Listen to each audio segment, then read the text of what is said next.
Beautiful people, it's me, Pamela, on my YouTube. Cho, no, what's the tea? Siyahlaziya. Guys, let's just unpack on the Senzo Meyiwa case today, right? I just wanted to start with Indabaga Ntanzi no Mncube. Yabona uMthobisi Mncube accused number 3 kanye no accused number 2 uBongani Ntanzi. How is state is so obsessed with the gold tooth? They've zammed it and tried it so many times, it's not working for them. They couldn't see with Ntanzi ukuthi ayisebenzanga, and then fanele ukuthi manje uzoyi rubber in nala go accuse number 3 thinking it's gonna work, uyilahlele phansi wenze all sorts of things, throw tantrums in courts. Honestly, who even does that to themselves? Buka manje. This is totally out, honestly. I state, like I said, especially Balo Die Hard, he's gonna actually make a comeback. Uzobe season 3. I jump from season 2. Balo, he never gives up. Balo, the gold tooth. I need to number is 2. It's the second person. Accused number 3. Bangahamba bayoqhuma ku accused number 5. Abanqeni lapha. The fact ukuthi accused number 5 ekhuluma noKelly. How can you not say now you gold tooth? You can do anything you want. Like Koban. Just to kill time. Angithi fanele isikhathi sihambe and usichithela isikhathi nje ngompetho. Busy with resources ekhokhelwa yithina i-tax yethu. Please. Guys, I just wanted to say something about Attorney Ramusipili. I know I said a lot last week about him, but he's just too brilliant. Okay? It's like he rose from I don't know where. After Babem Draka now you didn't represent Ntanzi properly. How can you finish so quick with looking in? Like serious right now. But I'm just like, no, he's fighting. He is fighting now. Including Urat. So Attorney Ramusipile pushed warrant officer to confess when they were asking him warrant maybe mbuzu ukuthi a name.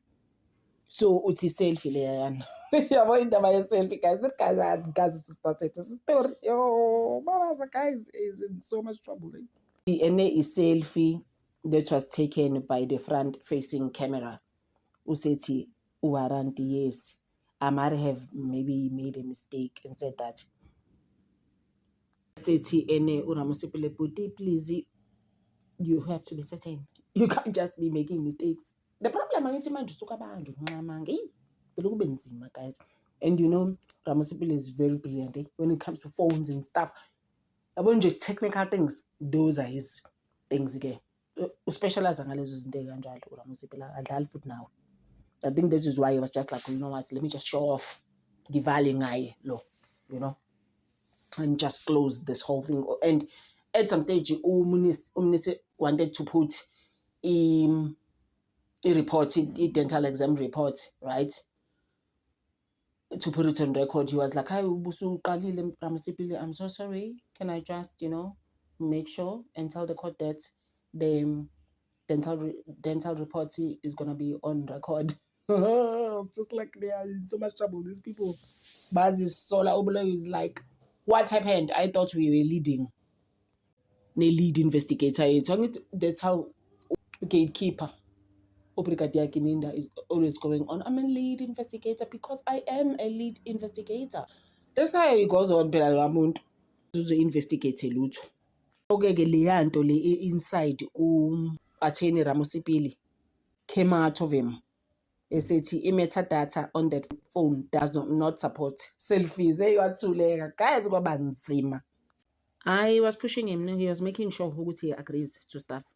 That was not a selfie, guys. There was no selfie there taken. Please stop. Anyways. Also, that whole thing that the state has their own idea of where the tooth was positioned. Toward the 4th quadrant, the upper left side. Like, which one is it?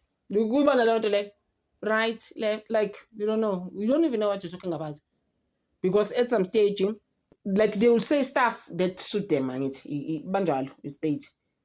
And they were confusing Futi, a gold tooth, Mncube's brother, Futi. Mncube's brother, what's mad? They should have just said, Bona, Mncube's brother is the one that had a gold tooth. But me, this has put us into trouble now.